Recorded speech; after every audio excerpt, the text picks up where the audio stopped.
महादेव को अगर एक शमी का पत्ता दशमी के दिन समर्पित कर दिया जाता है तो जिंदगी में कभी वैभव और धन की कमी नहीं आती। उसी तरह होती विजयदशमी पे हमारे यहाँ शमी के पत्र की बड़ी पूजन का महत्व है। 5 दशमी 5 शमी पूजन कर ली जाती है तो जो भी आपका द्रोही होता है वो आपसे दूर हो जाता है या आपसे स्नेह कर कर आपके करीब आ जाता है।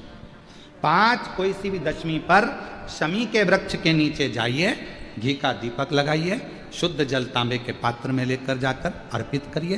पहले दीप जलाना, उसके बाद शमी के पौधे में जल डालना और पौधे उस वृक्ष के नीचे बैठकर जल चढ़ाकर वहीं पर एक चावल का दाना समर्पित कर कर बाबा से प्रार्थना करना कि बाबा मुझे बहुत कष्ट है, ये मेरा एक तकलीफ मुझे दे रहा है, बस आप मेरी तकलीफ को दूर करना।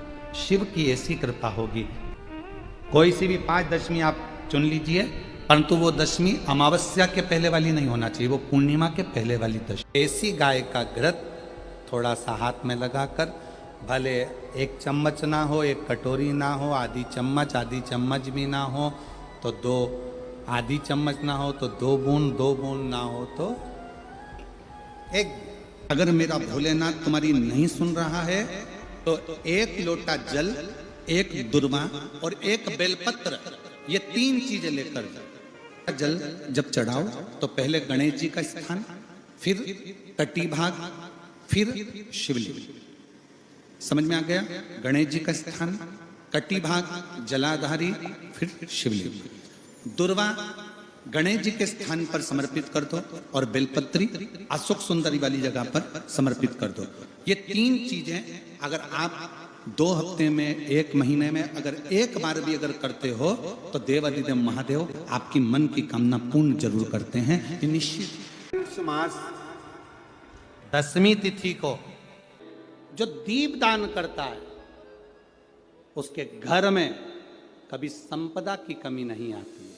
शमी के पत्ते को चाहे 21 हो, 11 हो, 51 हो, दशमी तिथि को उसको शहद में डुबोकर शंकर भगवान के शिवलिंग पर उसको श्रृंगार करो। केवल चढ़ाना नहीं है, जब शहद में डूब जाएगा तो वो चिपक जाएगा। शिव का श्रृंगार करो। क्या होगा इससे? तो लिंग पुराण कहती है, नर्मदा पुराण कहती है, शंकर का जब हम शमी के पत्ते को शहद में डुबोकर श्रृंगार करते हैं, शंकर कहते हैं इसने मेरा श्रृंगार करा है तो क्यों ना मैं भी इसका धन का श्रृंगार कर इसको कर्ज से मुक्त कर दूं, तब कर्ज चुका। मात्र दशमी की तिथि के लिए, केवल दशमी, चिड़चिड़ करता है, क्रोध करता है, गुस्सा करता है, तो महाराज शंकर भगवान का श्रंभेश्वर महादेव का नाम लेकर 31 बेलपत्र, जिस व्यक्ति को क्रोध आता है उस व्यक्ति का स्मरण कर कर आखा चावल मतलब सेके चावल के साथ 1-1 बेलपत्र, 31 बेलपत्र कर कर शिव जी के शिवलिंग पर समर्पित करी जाती है। मात्र दशमी की तिथि के लिए, केवल दशमी, चाहे उजाला की हो चाहे अंधेरे की। कौन से महादेव का नाम लेना है? श्रंभेश्वर महादेव, शिव जी का एक। दशमी तिथि को बेलपत्र, 1 लोटा पानी, 1 जल का पात्र और उस 7 बेलपत्र में भी मध्य की बेलपत्र में बीच वाली पत्ती पर केसर का भाग घिस कर चंदन बनाकर उससे ओम लिखकर और दोनों जो पत्तियां हैं उस पर गणेश जी, रिद्धि सिद्धि और माता पार्वती जी का, कार्तिकेय जी का स्मरण कर कर उस पत्ती पर केसर चंदन की बिंदी लगाकर बाबा देवादिदेव महादेव को अशोक सुंदरी की जगह पर समर्पित करी और उसी में से 1 बेलपत्र वापिस बाबा से लेकर आइए कि मेरा ये कार्य है बाबा और आपको करना है। लाखों के दुखड़े जो तू हर गया डमरू वाले, फिर मेरे दुखड़ों को देख कर क्यों डर गया डमरू वाले। बाबा तेरे भरोसे पर यह कार्य। शिव से निवेदन कर कर 1 बेलपत्र बाबा की वापिस लेकर आए, उसको संजो कर रखे।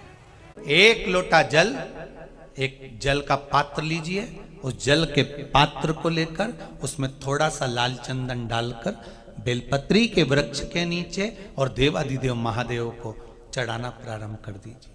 शिव को चढ़ाना थोड़ा सा जल, उसके बाद में 1 लोटा जल स्वच्छ फिर शिव जी को चढ़ाओ। प्रयास करो बेलपत्री मिले, बेलपत्री पर लाल चंदन 3 पत्तियों पर लगाकर लाल चंदन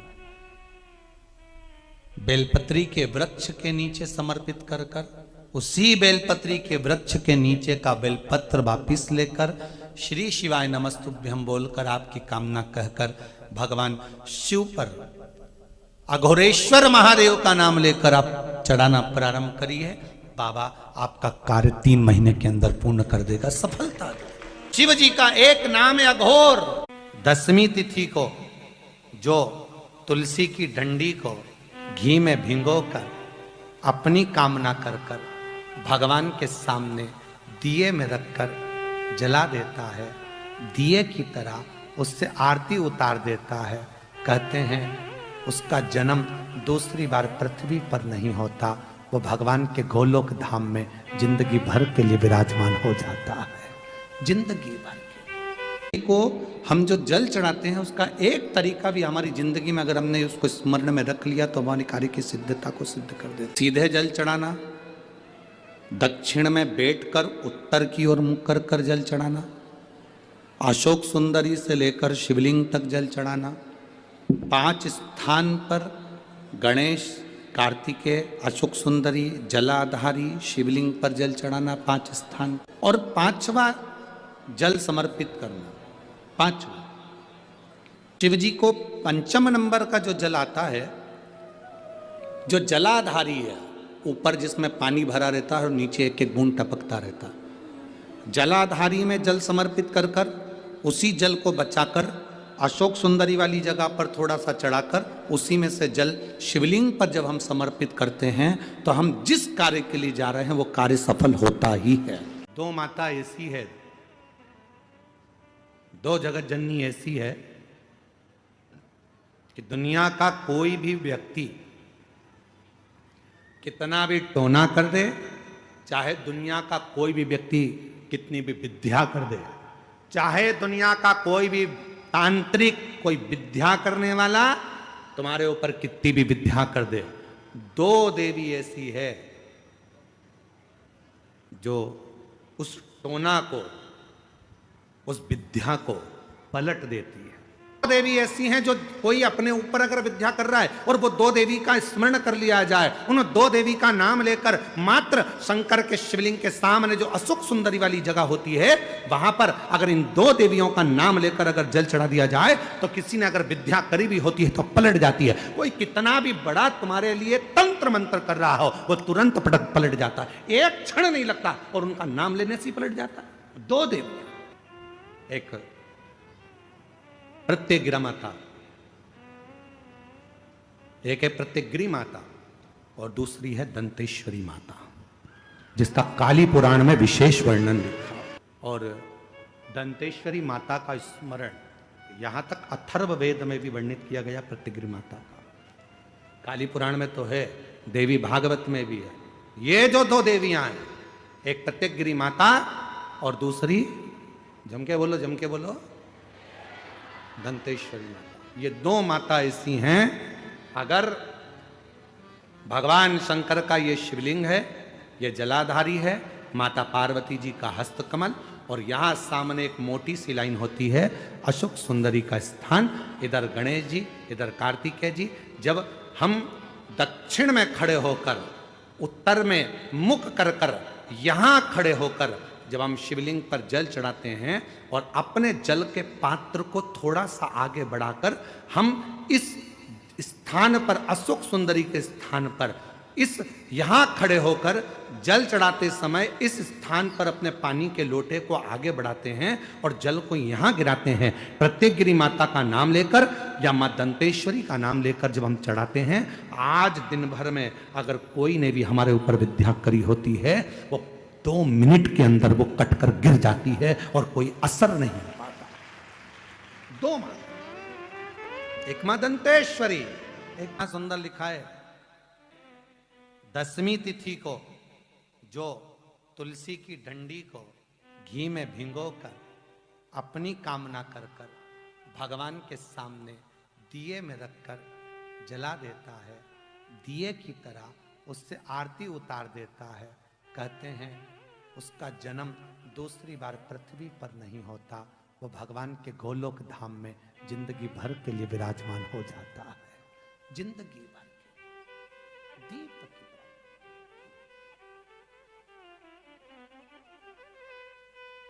विष्णु पुराण किस किसने सुनी है? हाथ उठा। विष्णु पुराण का 5वां अंश 24 तरह के दिए होते हैं। कितने तरह के? 24 तरह के दीप होते हैं। उस दीप में सर्वाधिक श्रेष्ठ दीप होता है तुलसी दल का दीप, तुलसी की डंडी से जो प्रकट किया गया। बत्तियों का भी क्रम है, एक लंबी बत्ती होती है, एक गोल बत्ती होती है। होती कि नहीं होती? लंबी और गोल। ये वाला स्पीकर बंद है, बार बार बंद हो रहा है, बार बार चालू हो रहा है, उसको देखिए जरा। बत्ती एक गोल होती है, एक लंबी होती है। गोल बत्ती और लंबी बत्ती में अंतर होता है, बहुत जमीन आसमान का अंतर है, बहुत ध्यान देना इसका।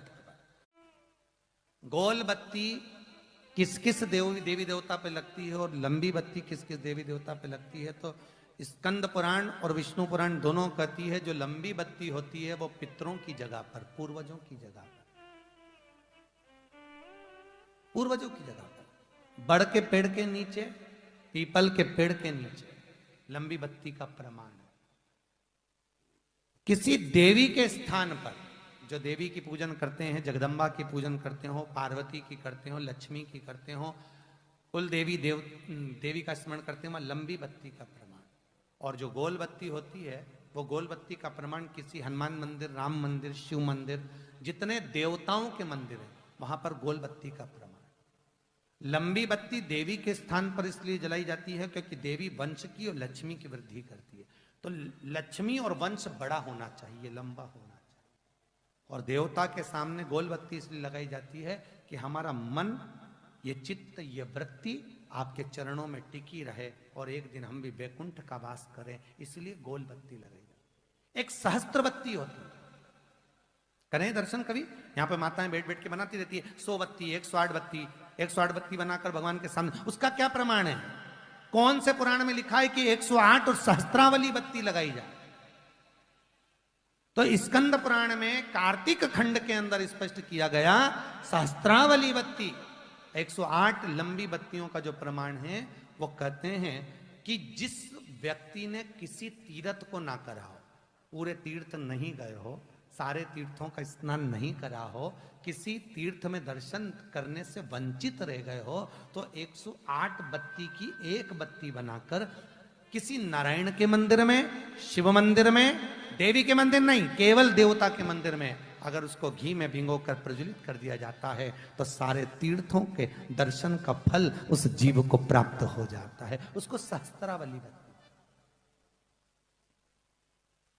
108 सहस्त्रता।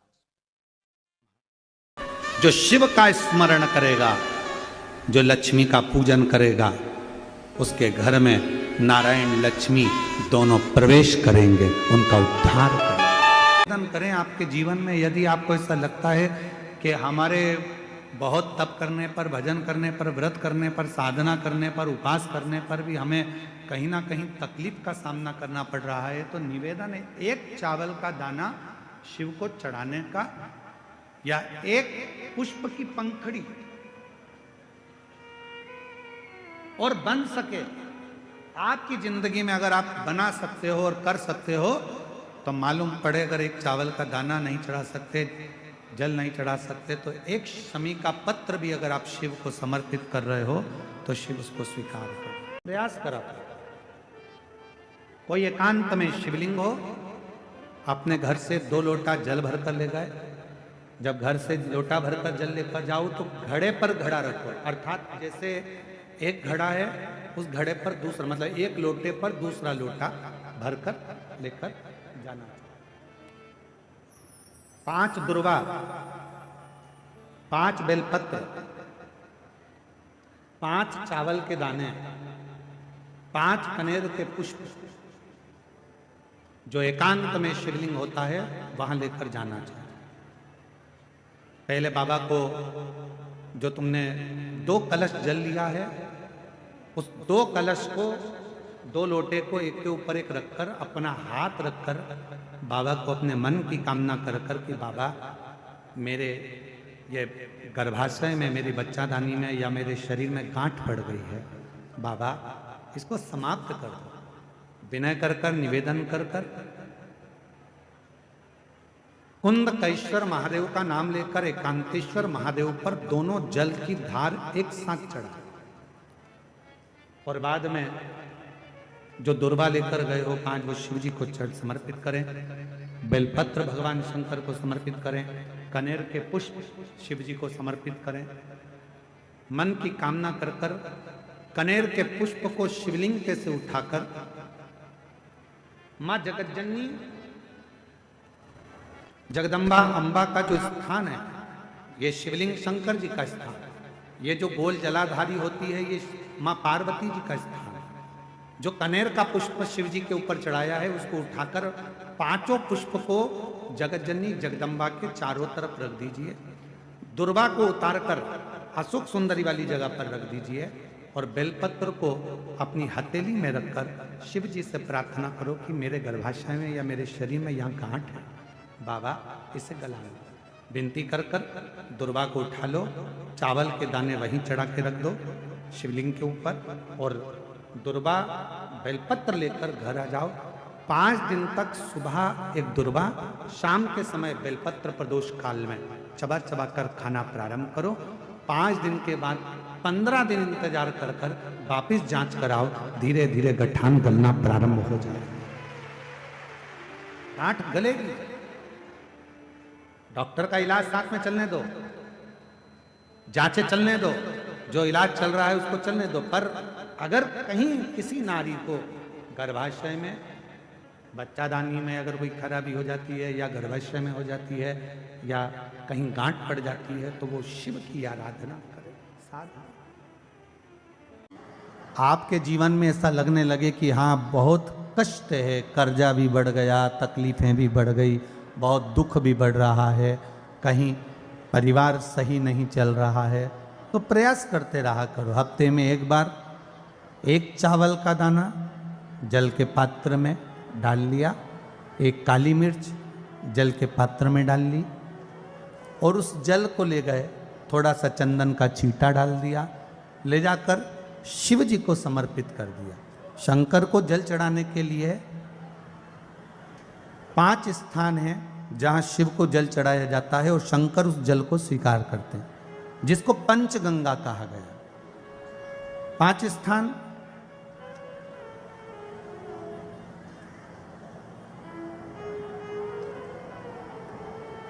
अच्छे से समझ लीजिएगा, जब भी शिव मंदिर में जाएं तो ये 5 स्थान शिव को जल चढ़ाने के लिए ये रखा है। शिवलिंग,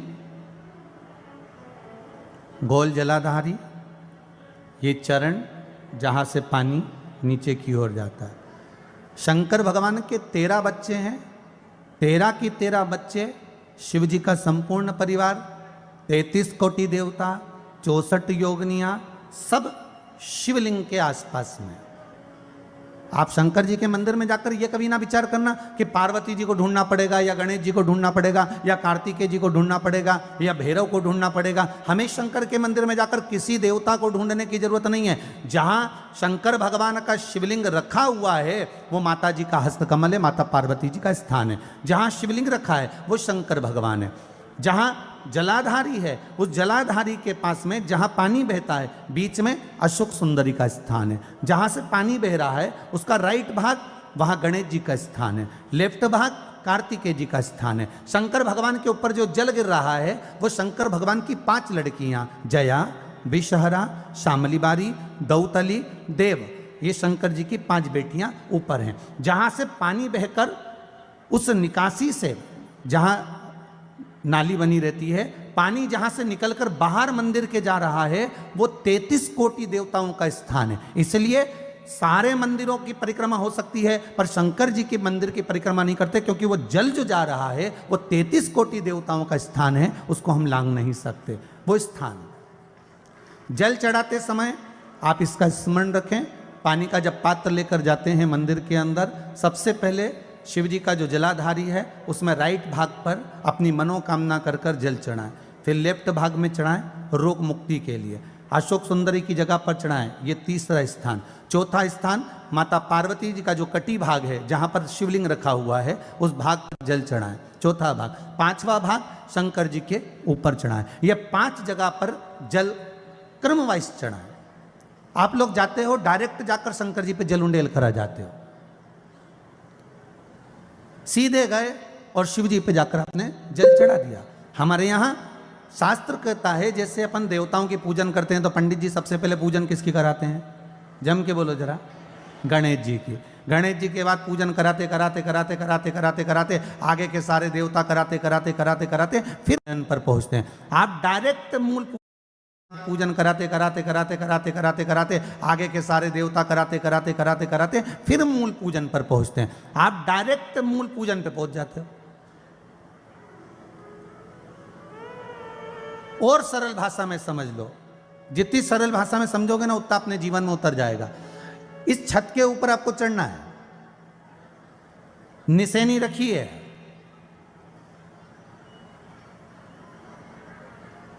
पाए लगे हुए हैं, आप कैसे चढ़ोगे? एक एक पाए पर पांव रखकर चढ़ोगे कि डायरेक्ट पहला पे रखोगे आखिरी पर? जम के बोलिए जरा, एक एक पाए पर पांव रखोगे ना कि धीरे धीरे हमको चढ़ना है।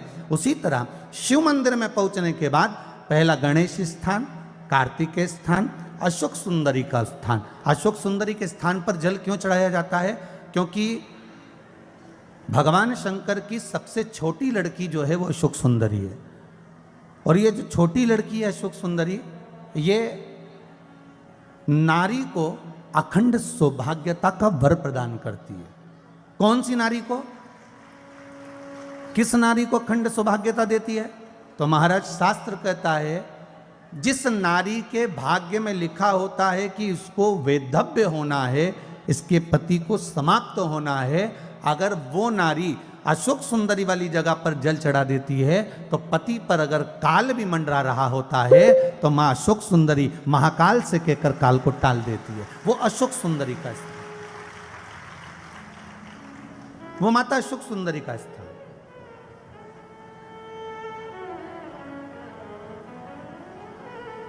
जल चढ़ाने का एक नियम है। यहां जल चढ़ाया, फिर कार्तिकेय बाबा को चढ़ाया, फिर अशोक सुंदरी को चढ़ाया, फिर कटी भाग पर। ये कटी भाग बड़ा विशेष भाग है महाराज, बहुत बहुत ध्यान दीजिएगा। जिस पति और पत्नी में विवाद होकर अदालत तक बात पहुंच गई हो और तलाक तक की नौबत आ रही हो, महाराज उनको जोड़ने के लिए ये कटी भाग मूल होता है। कौन सा कटी भाग? जहां पर शिवलिंग रखा है, जहां शिवलिंग रखा है ये कटी भाग मूल होता है। कहते हैं 5 सोमवार, लिंग पुराण वर्णन कर रही है, 5 सोमवार कटी भाग पर जहां शिवलिंग रखा हुआ है, 3 उंगली में मक्खन लेकर कटी भाग पर मात्र फेर देने पर और उस पर 7 जगह चंदन लगा देने पर पति और पत्नी का संबंध कभी समाप्त नहीं हो सकता, वो जुड़कर ही रहेगा, प्रेम बढ़कर ही रहेगा। कटी भाग का बड़ा बड़ा महत्व है महाराज। शिवलिंग के कटी भाग पर स्वयं मां जगतजननी जगदम्बा अपने हस्त कमल पर भगवान शिव को झेली हुई।